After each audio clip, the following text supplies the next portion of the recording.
നമ്മളൊരു തീപ്പെട്ടി വാങ്ങാൻ ഒരു കടയിൽ പോയി. ആ കടയിൽ പോയ സമയത്ത് അവിടെ തീപ്പെട്ടിക്ക് 5 രൂപ എന്ന് എഴുതിയിട്ടുണ്ട്. ആ എഴുത്തിന് കൂടെ തന്നെ ആ തീപ്പെട്ടിയുടെ ഫോട്ടോയും ഉണ്ട്. നമ്മൾ സാധാരണ 1 രൂപക്ക് വാങ്ങിക്കുന്ന തീപ്പെട്ടി, ആ തീപ്പെട്ടിക്ക് ഈ കടയിൽ 5 രൂപയാണ്. അപ്പോൾ നമ്മൾ ആ കടക്കാരനോട് പറയാണ്, തീപ്പെട്ടിക്ക് 1 രൂപയാണല്ലോ മറ്റുള്ള കടയിലൊക്കെ ഉള്ളത്, ഇവിടെ എന്താ 5 രൂപ എന്ന് ചോദിക്കുമ്പോൾ അയാൾ പറയാണ്, ഇവിടെ 5 രൂപക്കാണ് കൊടുക്കുന്നത്, നിങ്ങൾക്ക് സൗകര്യം ഉണ്ടെങ്കിൽ വാങ്ങിച്ചോളൂ എന്നുള്ള രീതിയിലാണ് അയാൾ പറയുന്നത്. അപ്പോൾ അപ്പോൾ ഞാൻ പറയുന്നു, എനിക്ക് 1 രൂപക്ക് തന്നെ ഈ തീപ്പെട്ടി കിട്ടണം, അതും നിങ്ങൾ തന്നെ തരണം, ഈ കടയിൽ നിന്ന് തന്നെ തരണം എന്ന് ഞാൻ പറയുന്നു. അപ്പോൾ വീണ്ടും അയാൾ പറയുന്നു, ഞാനിവിടെ 5 രൂപക്കാണ് കൊടുക്കുന്നത്, നിങ്ങൾക്ക് സൗകര്യമുണ്ടെങ്കിൽ മാത്രം വാങ്ങിച്ചാൽ മതിയെന്ന്. അപ്പോൾ ഇങ്ങനെ പറയുമ്പോൾ, ഇതിപ്പോൾ നിങ്ങളോടാണ് ഇങ്ങനെ പറയുന്നതെങ്കിൽ നിങ്ങൾ ഇതിൽ ഏത് ഭാഗത്ത് നിൽക്കും? അയാൾ 5 രൂപക്കാണ് കൊടുക്കുന്നത്, നിങ്ങൾക്ക് സൗകര്യം ഉണ്ടെങ്കിൽ വാങ്ങിച്ചാൽ മതി എന്ന് എന്നോട് പറയുമോ?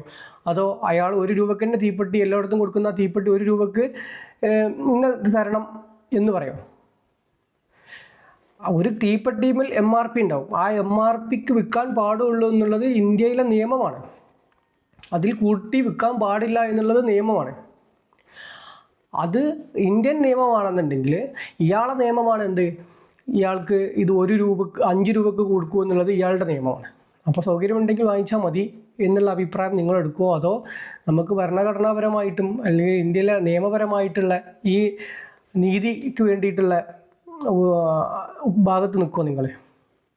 ഇത് തന്നെയല്ലേ ഈ സ്കൂളിലെ ഹിജാബ് വിവാദത്തിലുള്ളത്? സ്കൂളിനൊരു നിയമമുണ്ട്, സ്കൂളിനൊരു ബൈലോ ഉണ്ട്. ആ ബൈലോക്ക് അനുസരിച്ച് പോകാൻ പറ്റുന്നവരവിടെ പോയാൽ മതി എന്ന് പറയുന്നതാണോ ശരി? അതോ തിരുത്തപ്പെടേണ്ട ബൈലോ ആണെങ്കിൽ അത് തിരുത്തുന്നതാണോ ശരി? സ്കൂളിനൊരു നിയമം ഉണ്ടെങ്കിൽ സൗകര്യം ഉണ്ടെങ്കിൽ പോയാൽ മതി എന്ന് വേണമെങ്കിൽ നിങ്ങൾക്കൊരു വാദത്തിന് വേണ്ടിയിട്ട് പറയാം. പക്ഷേ അത് തിരുത്തപ്പെടേണ്ട നിയമമാണെങ്കിൽ അത് തിരുത്തണ്ടേ? നിയമമാണോ വേണ്ടത്, നീതിയാണോ വേണ്ടത്? ഭരണഘടനയ്ക്ക് മുകളിലല്ലല്ലോ ഒരിക്കലും സ്കൂളിൻ്റെ നിയമം. ഭരണഘടനാപരമായിട്ട് അനുവദിക്കപ്പെടുന്ന സ്വാതന്ത്ര്യങ്ങൾ, അവകാശങ്ങൾ, ഒരാൾക്ക് അവിടെ അതിന് മുകളിൽ ഒരു സ്കൂളിനോ മറ്റുള്ളവർക്കൊരു നിയമമുണ്ടോ?